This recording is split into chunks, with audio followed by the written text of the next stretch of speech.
Ladies and gentlemen, good afternoon. I'm Judith Roze, Deputy Cultural Counselor of the French Embassy and Deputy Director of Villa Albertine. It is my great pleasure to welcome you today as we bestow the prestigious insignia of Chevalier dans l'Ordre des Arts et des Lettres upon two valued friends of France, Charlotte Mandell and Geoffrey Zuckerman. Established in 1957 by André Malraux, the first French Minister of Culture, the Order of Arts and Letters recognizes individuals who have made significant contributions to furthering the arts, literature, and culture in France and beyond. In acknowledgement of their shared commitment to the promotion of French literature across the Anglophone world, I'm honored to confer these medals on behalf of my country. As two accomplished French to English translators, it is no coincidence that we celebrate them together.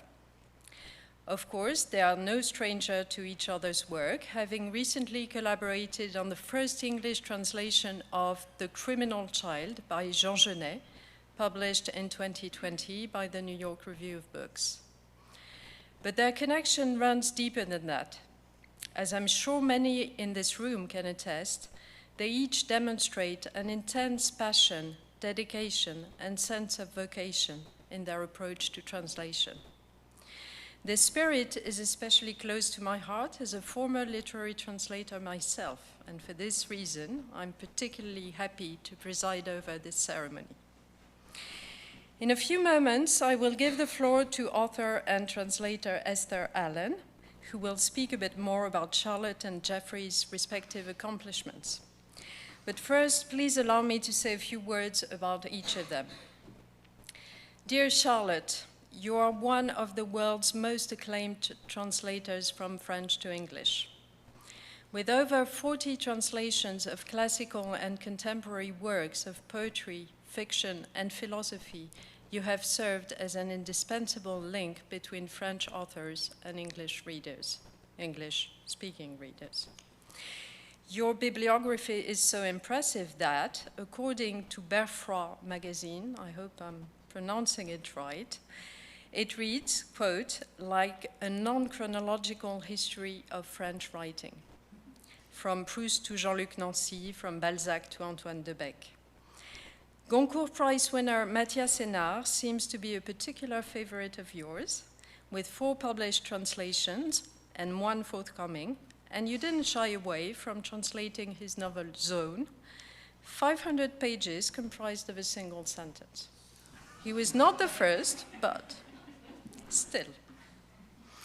You have compared your mission as a translator to that of a medium, saying that, quote again, the translator seeks to disappear into the text, to become the text, the way the medium becomes the spirit being channeled, in order to become invisible, to make the words speak for themselves. Indeed, your dedication to channeling the spirit of classic and contemporary texts has allowed countless Anglophone readers to experience all that the French canon has to offer. Dear Geoffrey, at only 36 years old, your career has already been defined by remarkable achievements and significant literary contributions. Your masterful approach to translation balances precision with elegance, and your immense love for French language and literature is evident in each project. You have said of your work, quote, it's so exciting to be able to write to an author and ask, how would you like your book to shine in this new language? How can we allow it to tell its truth with new words? And the truth told by the works you translate are both significant and fascinating in their variety. You have translated leading contemporary writers, including Antoine Volodine, one of my favorite, Marie Dariussec, Tristan Garcia, Alain Guiraudy. The texts in your bibliography represent not just France, but Belgium, Canada, French Polynesia, and more. You have a particular fondness for the voices of Mauritius, as demonstrated by your prize-winning translations of works by Ananda Devi and Shenaz Patel. You have also translated important works in the queer canon, including Hervé Guibert's My Manservant and Me. Through your passion for exploring a wide range of literary perspectives, you help to enrich the Anglophone understanding of francophilie and francophonie, facilitating cross-cultural dialogue and the promotion of literary innovation. Jeffrey and Charlotte, though we are not the first and certainly will not be the last to recognize you for your work, we are thrilled to present you with one of the French government's highest civilian honors and to count you among the members of the Order of Arts and Letters, l'Ordre des Arts et des Lettres. And now, please allow me to give the floor to Esther Allen, who will say a few words of her own and assist in the presentation of the medals. Thank you.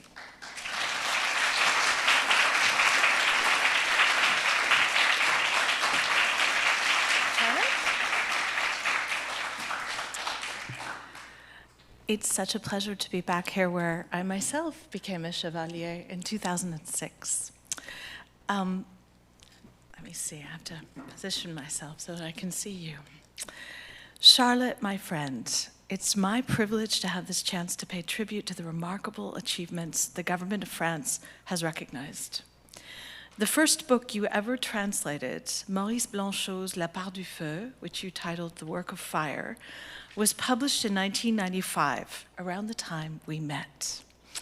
In an early gesture of friendship, you gave me a signed copy, which I treasure to this day.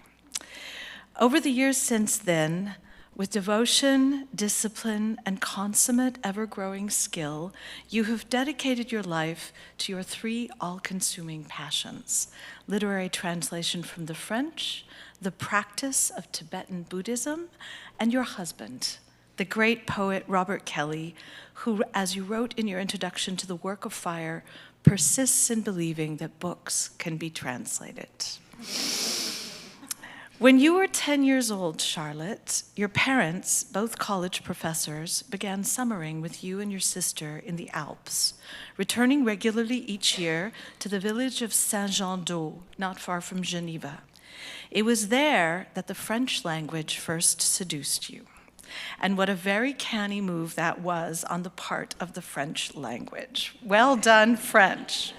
We're here now to celebrate all the ways French culture and Anglophone culture have benefited from that early enchantment. Your love of French led you to study at the Université de Paris 3 and then at Bard College in the Hudson River Valley, where you majored in French and where you eventually settled amid travels to India, Tibet, Europe, and the small island of Cuttyhunk on Buzzards Bay in Massachusetts. I've had the delight of visiting you several times because you spend at least 1 month there each year, walking the beaches and aspen groves, climbing the hills, and channeling the spirit of William Shakespeare, whose Tempest, you and Robert half believe, was based on Bartholomew Gosnold's early descriptions of the island. I wonder, Charlotte, do the translations you make while you're on Cuttyhunk bear particular traces of Shakespeare? I could have counted up the number of books you've translated, but there are so very many of them, as Judith has said. And one of the main things they all agree on, different as they are, is that numbers don't tell us much. Instead, I'll name some of the people you've brought to my attention, some of the thinkers you've brought to our attention, immeasurably enriching our literature by creating whole bodies of work in English for some of the most significant writers of our time. Blanchot, of course, and also Jean-Luc Nancy, Abdelwahab Medeb, Jonathan Littell, Mathias Hénard. You've translated 5 books by Hénard, including Compass, which won the 2018 National Translation Award, and Zone, a single 500-page sentence. I think it's worth mentioning twice. You've also translated 5 books by Lettres, beginning with the 900-page The Kindly Ones, which the New York Times described as a work of Tolstoyan heft, Dostoevskian darkness, and Proustian sentence length. At some point, Charlotte, we need to talk more about how drawn you are to the exceptionally lengthy sentence. There's another remarkable array of writers by whom you've translated a single key work. You gave us Paul B. Preciado's An Apartment on Uranus, and Jacques Rancière's The Flesh of Words, and Claude Arnault's biography of Jean Cocteau, which you co-translated with Lauren Elkin and which won the French-American Foundation Translation Prize. At the same time, you haven't allowed the most hallowed figures of French literature to drift into the distance on their clouds of glory. But you have consistently devoted a good part of your effort to the reinvention of the French literary canon. You've translated newly discovered works such as Louis-Ferdinand Céline's War, which is out next month from New Directions, Marcel Proust's The Mysterious Correspondent, 9 short stories that appeared in English for the first time in 2021, and Jean Genet's The Criminal Child, with Jeffrey Zuckerman. You've also brought us new translations of hallowed works such as Guy de Maupassant's Orla, Soupeau and Breton's Magnetic Fields, Balzac's Girl with the Golden Eyes, and soon Proust's À l'ombre des jeunes filles en fleurs, forthcoming from Oxford. In your introduction to that long ago first published translation, you wrote that Blanchot's sentences are offered to the reader as deeds of attention. That phrase reminds me of the gorgeous photographs you share regularly on social media of your favorite birds and animals, your black maple and dogwood trees, the Hudson River and its tributary, the Sawkill, and other elements of the landscapes you delight in each day, and that you've made many of us feel almost as connected to as you are through these small acts of sustained daily attention. Each one of your books is also a deed of sustained and devoted attention. With infinite generosity, you continually invite us to share in that attention and offer us new ways of seeing and connecting to the world.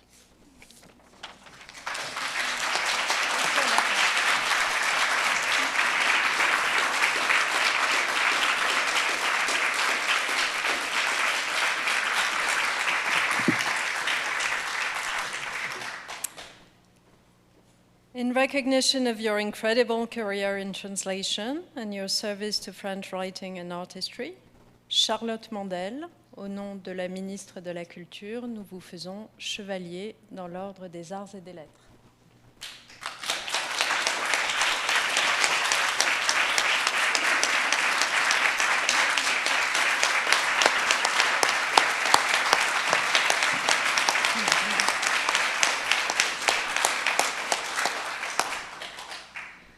Thank you so much, Esther. That was so lovely. Thank you. That was just really, just have to breathe for a second.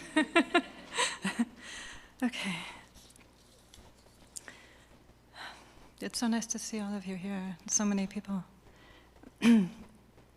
Translators are used to being invisible. So when I received a diploma in the mail naming me a Chevalier dans l'ordre des Arts et des Lettres, I thought it was a mistake.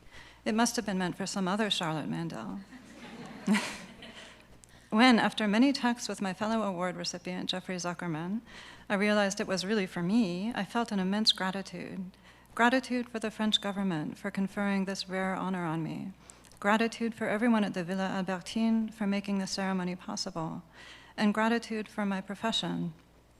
I'm so grateful I can translate so many wonderful texts from French into my native English, to make available texts that non-French speakers can read and enjoy as much as I enjoy them.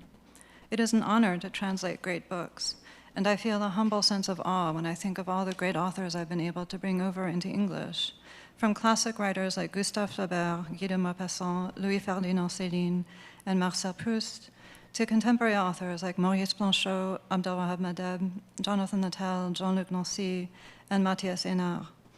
I'm so grateful to be here and to receive this honor in front of so many of my friends, including Michel Lepietre, my French teacher at Boston Latin High School,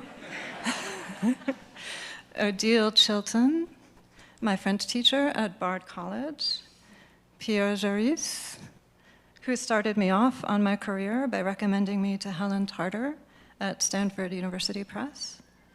The work of fire was thanks to Pierre, so thank you, Pierre.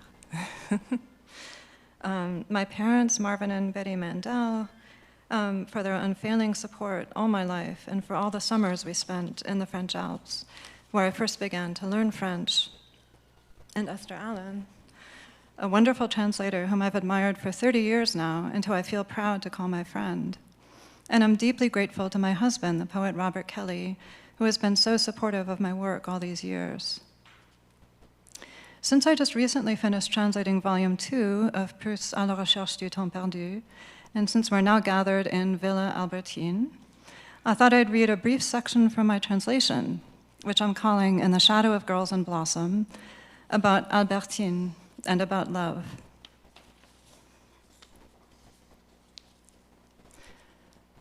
It's short, it's not going to be long.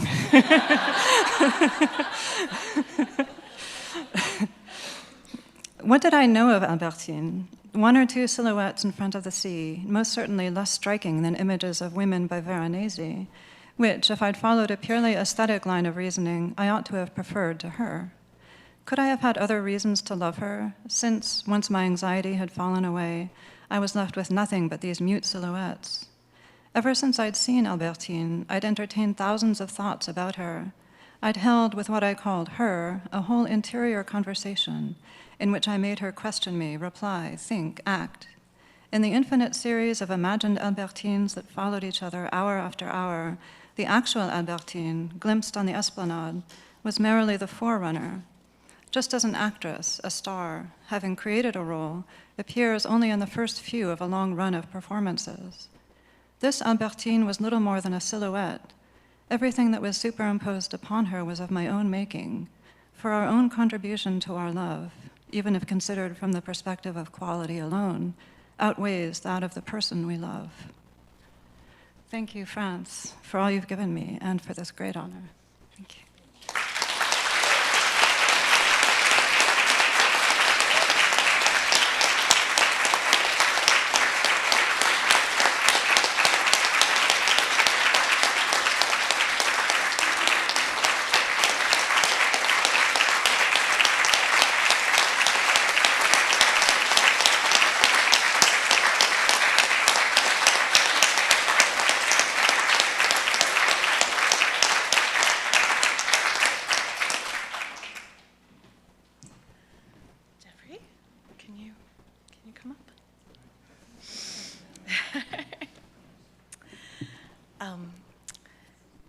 In a recent talk, Jeffrey, for the Boston University Translation Seminar that was delightfully titled My Moi, you proposed that translation is a form of autobiography.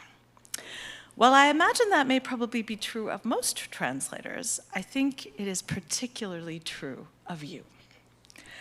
I first became aware of your work in 2016 when I was part of the Penheim Translation Fund Selection Committee that awarded a grant to your proposal to translate a collection of stories by Hervé Guibert, later published as Written in Invisible Ink. The project began years earlier in Illinois, when you were just out of college and working as an editorial assistant at Dalkey Archive Press.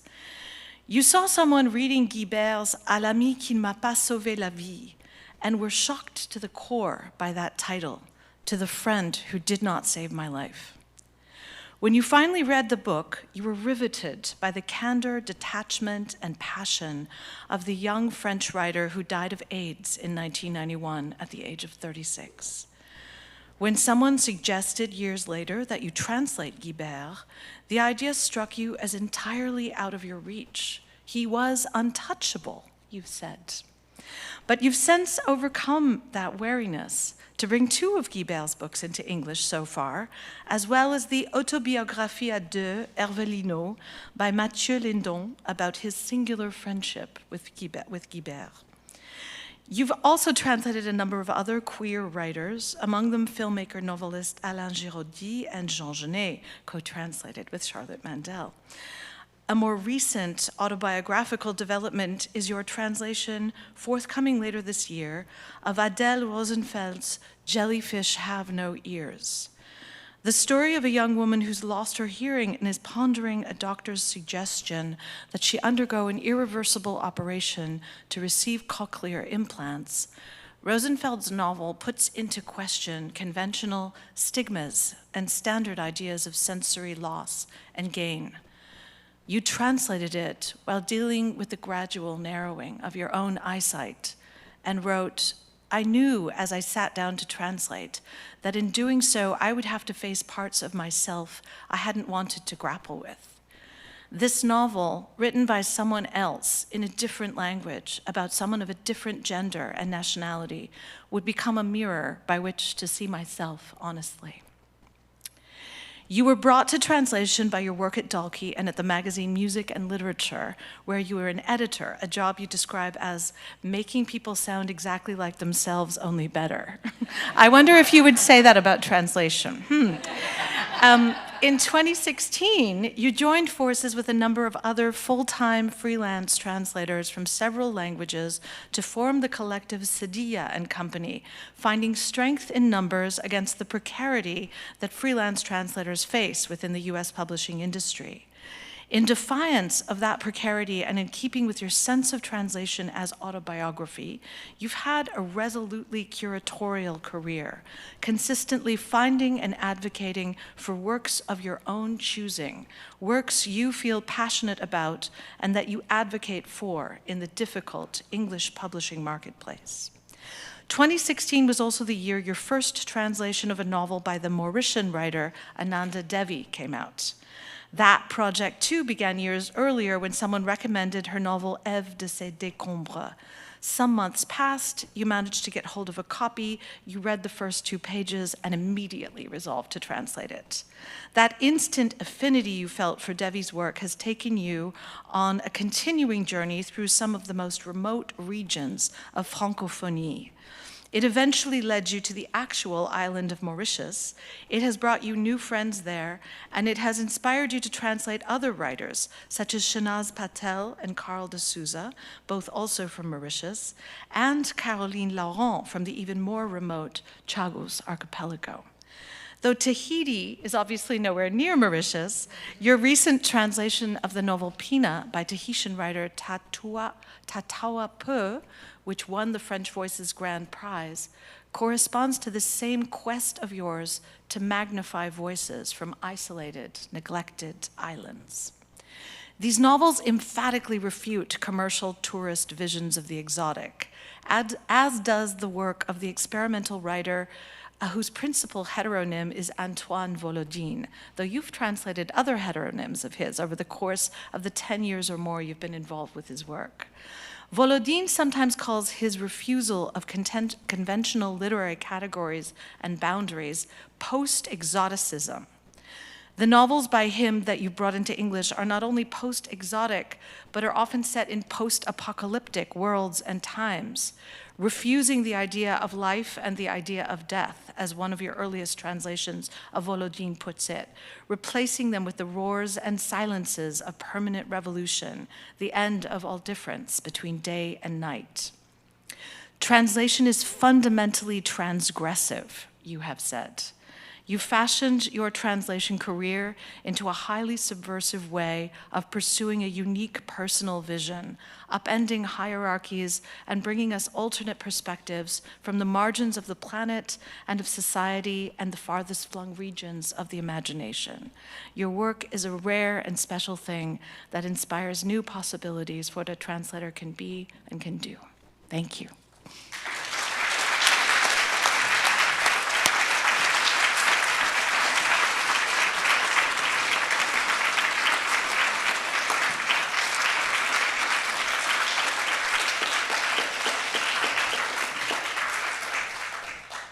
For your contributions to the field of French to English translation, for your commitment to the literary representation of the Francophone landscape for Anglophone audiences.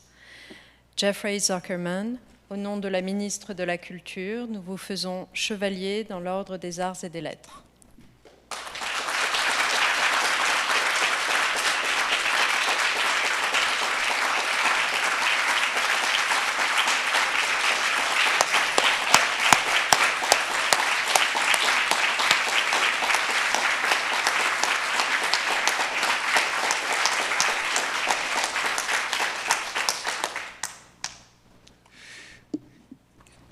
years ago, I opened a big envelope in the mail from the French Cultural Services.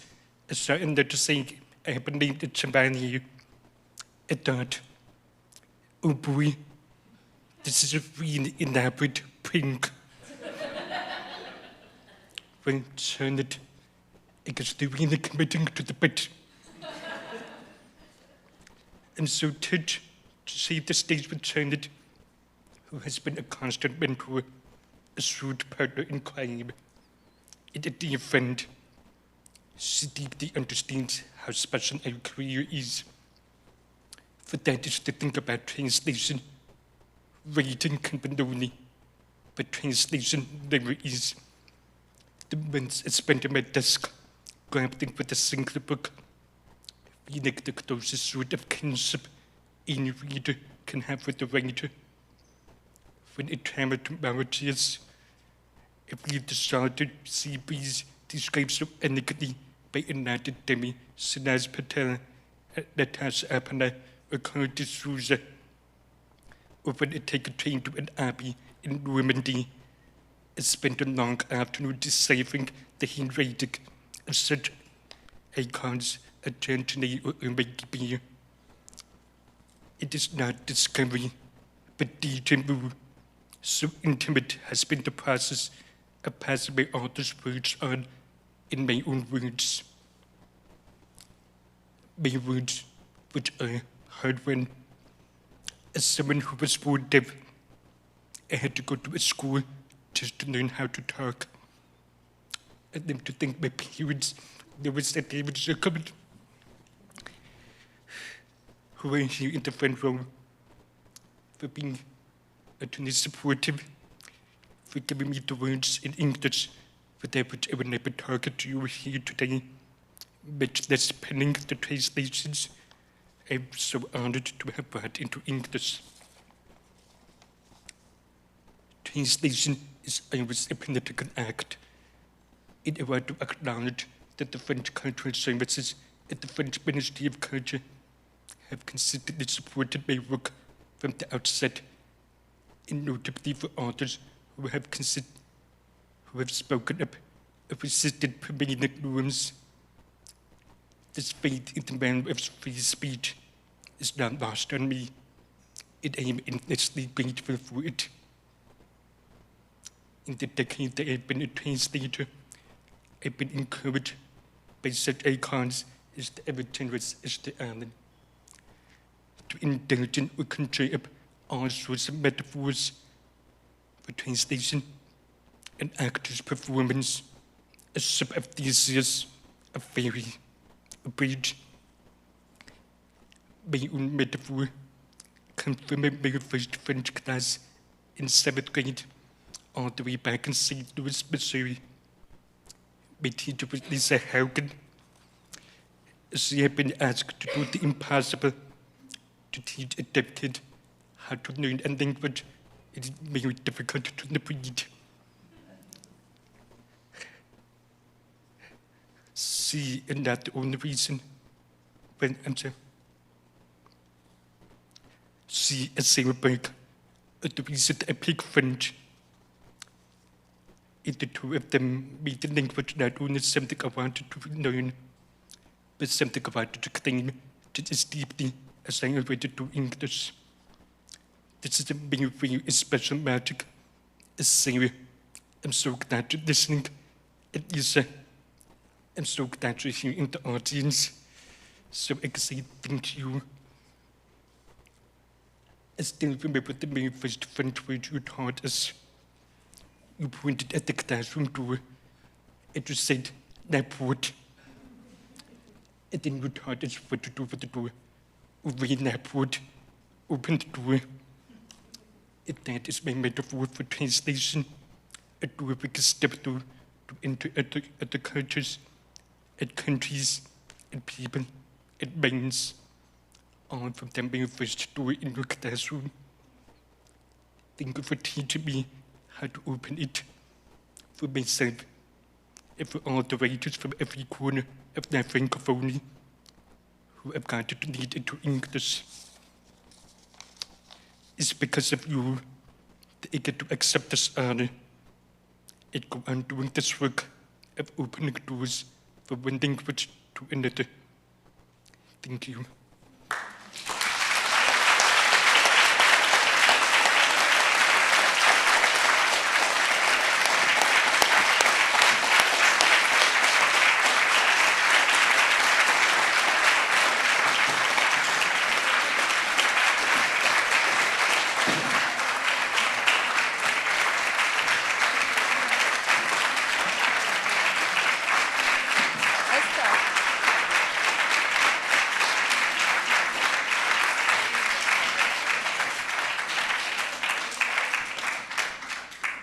Félicitations. Bravo.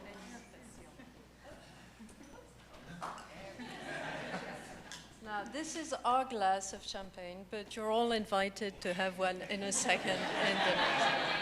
Thank you.